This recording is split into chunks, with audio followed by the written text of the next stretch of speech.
2025년 6월 9일 모의고사 29번 지문 내용 정리 시작하도록 하겠습니다. 소재는 전문가가 지식을 이해하는 방식이에요. 처음부터 주제를 제시를 하죠. 전문가에 대한 연구를 해보면요, 깊고 유연한 이해가 뭔지에 대한 통찰을 제공할 수 있대요. 그래서 전문가에 대한 깊고 유연한 연구는 깊고 유연한 이해를 가지는 것이 무엇을 의미하는지에 대한 통찰을 제공한다. 자, 특정 분야의 전문가는요, 세상에 대해서 깊고 풍부하게 아는 겁니다. 그리고 상호 연결된 생각을 가진 사람들이에요. 네, 여기에서 이제 통념이 나옵니다. 여러분, 통념이 나오면요, 그 다음에 반박을 해주고요. 통념은 잘못된 사실을 얘기해주는 거예요. 그리고 진실을 얘기를 해줍니다. 그러면 주제는 요게 진실이 되는 거죠.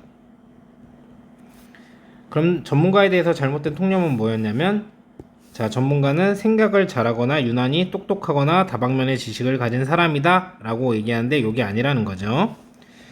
그들은 단순히 생각을 잘하는 사람이거나 유난히 똑똑한 사람이 아니다. 오히려 전문가는 특정 분야, 요런 분야들 같은 거에서 지식을 가지고 다방면 지식을 가진 사람들이 아니라는 거예요. 그럼 어떤 사람이냐? 반박을 해주죠. 반박하고 진실을 얘기해주기 때문에 여기가 주제입니다. 자, 전문가는 한 주제에 대해서 조직화해서 상호관계를 이해하고 핵심을 구분하는 사람들이에요. 그래서 반박을 해주고, 그러나 전문가는 많은 사실을 알기만 하는 것은 아니다. 사실 한 주제에 대해서 전문성이 있다는 것은, 자, 지식이 일관된 틀로 조직화되어 있고 전문가가 사실간의 상호관계를 이해하고 어떤 아이디어가 가장 핵심적인지 구분할 수 있다는 것을 의미한다. 그래서 전문가에 대해서 다시 한번 제대로 정의를 하자는 얘기죠. 마지막으로 그래서 주제를 강조합니다. 전문가가 어떻게 지식을 가지는지에 대한 지식에 대한 이해법은요, 학습에서 더 큰 유연성과 다양한 맥락 적용을 촉진한다는 거죠. 그러니까 전문가들은 이래서 전문가가 된 거구나를 우리가 이해를 하면 학습에 있어서 더 큰 도움을 얻을 수 있다는 겁니다. 이런 깊이 있으면서도 조직화된 이해는 학습에서 더 큰 유연성을 가능하게 하고 다양한 맥락에 걸쳐 적용을 촉진한다. 그래서 결론적으로 하고 싶은 말은 전문가를 다시 한번 이해해보자는 거죠. 자, 전문가는요, 단순한 지식의 양이 많은 게 아니라 지식을 조직하고 유연하게 활용할 수 있는 깊이 있는 이해를 갖춘 사람이라는 얘기입니다. 자, 해석하면서 문법적인 부분 알아봅시다. 자, 전문가들에 대한 연구는요, 제공을 합니다. 통찰력을요, 안쪽으로라고 하는 건데, 그럼 어떤 안쪽으로의 통찰력이냐면, 그러니까 이거에 관한 통찰력이란 얘기죠. 어떤 통찰력이냐면요, 자, 이것이 가져옵니다. 의미하는 바가 뭔지 목적어가 없어요. 여기가 진주어. 이것이 의미하는 바가 뭔지에 대한 통찰력을 줍니다. 가지는 것이 무엇인지, 깊고 그리고 유연한 이해를 가지는 것이 무엇인지에 대한 통찰력을 제공합니다. 자, 여기 what이 나와 있죠. 전치사 into의 목적어로서 명사 절이 등장한 겁니다. 그래서 여기 뒤에 목적어 없이 뒷문장이 불완전하죠. 그리고 가주어, 진주어 형태로 되어 있어요. 자, 그래서 같은 명사절이지만 대절 같은 경우는 뒷문장이 완전해야지 되기 때문에 쓸 수가 없고요. 형용사절인 위치도 쓸 수가 없는 겁니다. 그리고 하나 더 잡읍시다. 자, 여기 있는 it 같은 경우는요, 전문가들 이런 걸 얘기를 하는 게 아니라 가주어기 때문에 they를 쓰시면 안 됩니다. 그리고 여기 to 부정사기 때문에 요 have를 쓰게 된 거죠. 뒤에 여기 목적어가 이렇게 존재를 하기 때문에 여기에다가 to 여기까지 합쳐서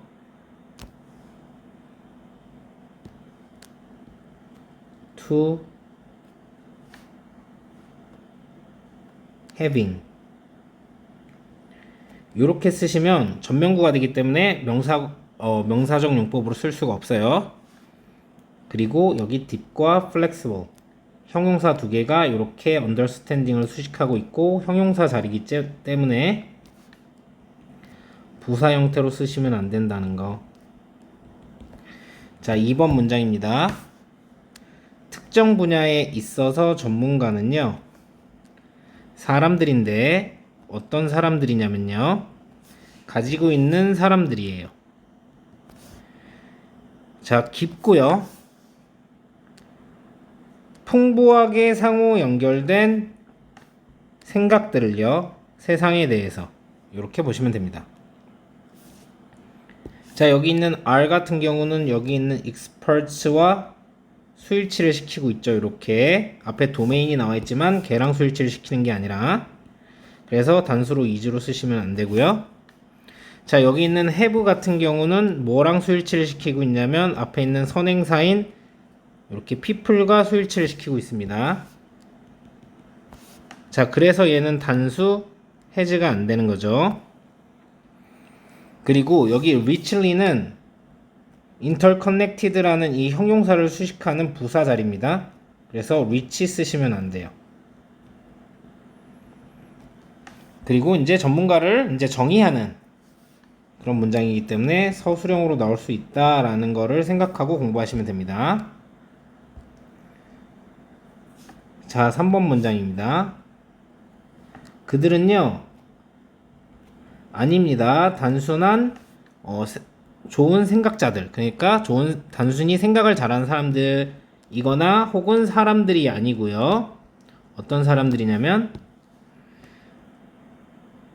굉장히 똑똑한 사람들이 아닙니다. 다시 한번 해석하자면 그들은 단순히 좋은 생각을 하는 사람들이 아니고 생각을 잘하는 사람들이 아니고, 자, 그리고 굉장히 똑똑한 사람들인 게 아닌 겁니다. 자, 여기 who 같은 경우는 사람을 수식하고 있기 때문에 which로 쓰지 않으시겠죠, 여러분들이. 그리고 형용사절 자리이기 때문에 what을 쓰시면 안 됩니다. what은 명사절이기 때문에. that은 가능하겠죠. 사람이든 사물이든 다 쓸 수 있으니까. 자, 그리고 여기 있는 R 같은 경우는 선행사 people이랑 수일치를 시키는데 뭐 이거랑 시키는 거 아니냐라고 해도 똑같습니다. 어차피 둘 다 복수기 때문에. 자, 그래서 요렇게 수일치를 시키기 때문에 단수로 is를 쓰시면 안 되는 거죠. 이건 부사 자리고, 그래서 형용사 형태로 쓰시면 안 되고, 얘는 보호 자리이기 때문에 형용사 자리라서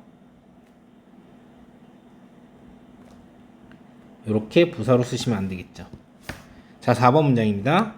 자, 오히려 전문가들은요, 가지고 있어요, 지식을요, 특정 영역에 부연 설명을 하는 거죠. 뭐와 같은 체스나 아니면 뭐 화학이나 혹은 테니스 같은. 그리고 이 전문가들은요, 다방면의 지식을 가진 사람들이 아닙니다. 자, 우리가 스페셜리스트라고 하면은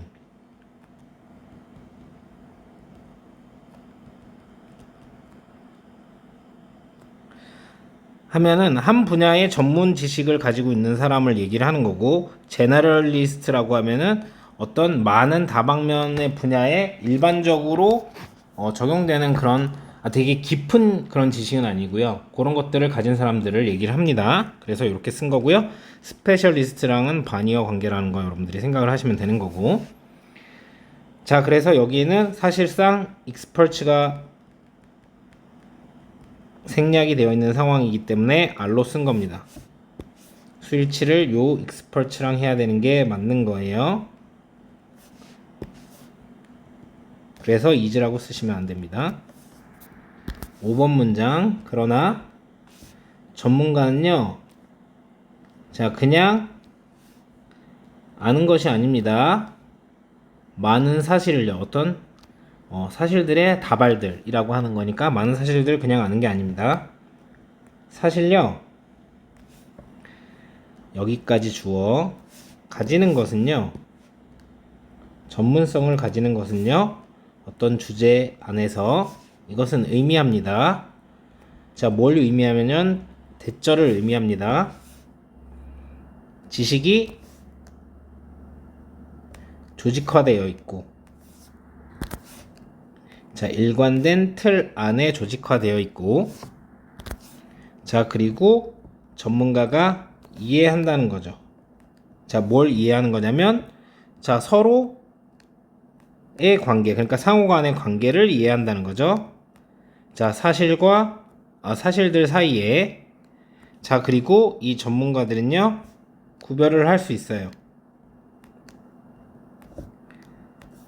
자, 어떤 아이디어가 가장 핵심인지를 구별을 할 수가 있습니다. 자, 이 문장은 실제로는 이렇게 봐야겠네요, 여러분. 여기서부터 여기까지가 목적어고 새로운 문장이 시작이 된 겁니다. 자, 그래서 여기 있는 having 같은 경우는 have라고 쓰시면 안 되겠죠. 동사 자리가 아니라 주어 자리에 쓰기 위해서 이제 동명사가 나온 거기 때문에, 그리고 이 민즈랑 이 동명사가 이렇게 수일치를 하고 있습니다. 그래서 이 자리에다가 mean 이렇게 복수 형태로 쓰면 안 됩니다. 동명사는 선생님 뭐라고 말씀드렸어요? 단수 수일치를 한다고. 여기 있는 대절은 목적어 자리에 들어간 대절이니까 명사절의 대절입니다. 그래서 뒷문장이 수동태로 이렇게 완전하고요. 그래서 뒷문장이 불완전한 what은 못 쓰고 형용사절인 which도 못 쓰는 겁니다. 자, 뒤에 여기 목적어가 없는 걸 보니까 수동태로 쓴 건 알 수 있죠? 그리고 이렇게 지식 같은 경우는요, 셀 수 없기 때문에 R이라고 수일치를 하지 않습니다. 그리고 얘 같은 경우는 지금 뒤에 목적어가 없기 때문에 이렇게 능동으로 쓰시면 안 된다는 거죠. 그리고 전문가는 이해를 하자. 여기 지금 다시 한번 동사 자리이기 때문에 준동사로 이렇게 쓰시면 안 되고요. 그리고 여기에는 사실상 더 expert가 생략이 되어 있는 상황이죠. 자, 그래서 여기 나온 which절 같은 경우는, 자, 요렇게 얘를 이렇게 수식을 하면서 이렇게 뒤에 완전한 문장이 나올 경우, 요럴 때는 명사절 취급을 합니다. 그래서 that도 안 되고요, what도 안 돼요.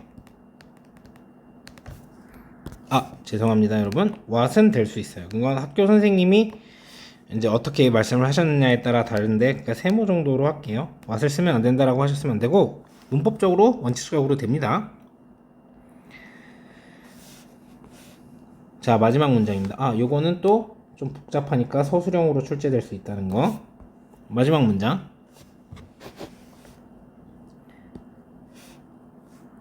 요거는 여러분들이 어떻게 이제 해석을 하셔도 되냐면, 이러한 종류의 깊은 그러나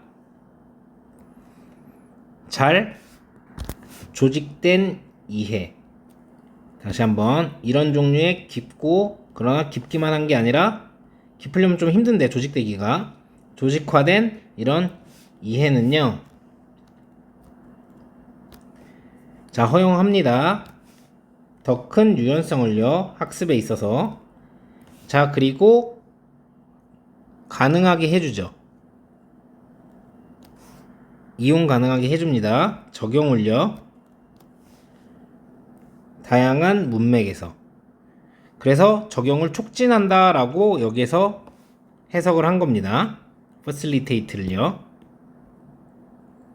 자, 여기서 보실 거는 우선 수일치를 understanding이랑 이렇게 하는 상황이고요. 그래서 여기에다가 allow를 쓰시면 안 되고, 그리고 요 앞에 있는 모든 주어가 사실상 여기 자리에 이렇게 생략돼서 들어가 있는 상황입니다. 그래서 얘도 동사 자리죠.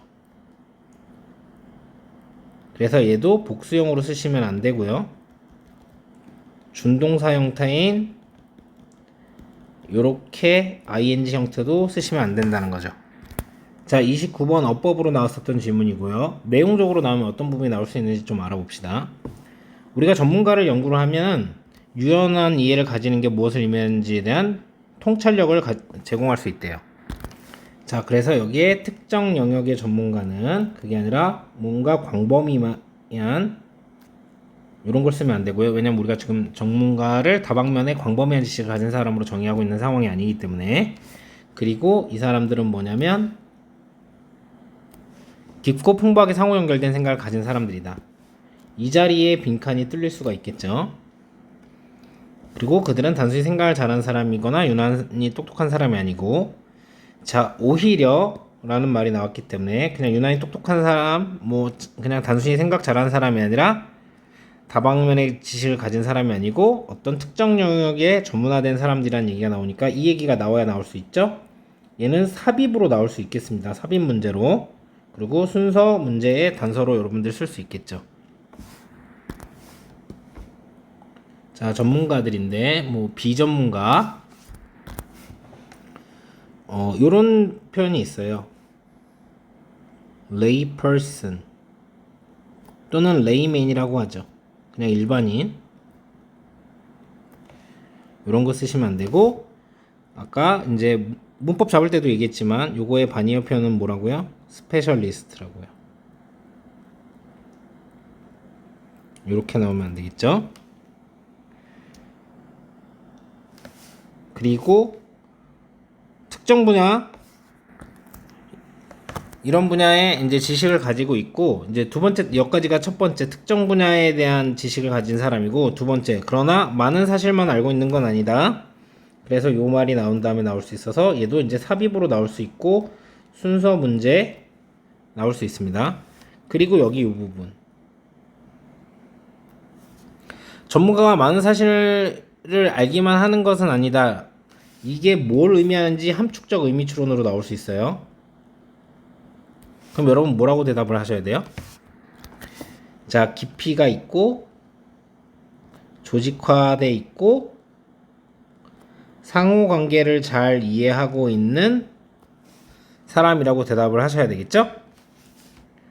그래서 그 대답이 그대로 실제로 여기에 나옵니다. 그래서 임팩트 사실 이런 게 나온 거고, 그래서 여기도 삽입으로 나올 수 있고 순서 문제의 단서로 쓸 수 있겠죠, 여러분. 그리고 요 얘기를 한 다음에 뭐가 나올 수 있습니까? 자, 이런 종류의 깊고 조직화된 지식 이해, 앞에 문장에 대한 이제 기능으로서 단서가 될 수도 있지만 빈칸으로도 출제가 될 수 있고요. 그리고 요런 걸 잘 이해를 하면 여러분들이 뭘 할 수 있습니까? 더 큰 유연성을 발휘할 수 있고, 그리고 여러 가지 맥락에서도 자, 적용을 촉진할 수 있다는 거죠. 여기도 빈칸으로 나올 수 있다는 거. 이렇게 하면 큰 유연성을 발휘하기 때문에 lesser 이런 걸 쓰면 안 되겠죠. 이렇게 정리하시면 되겠습니다.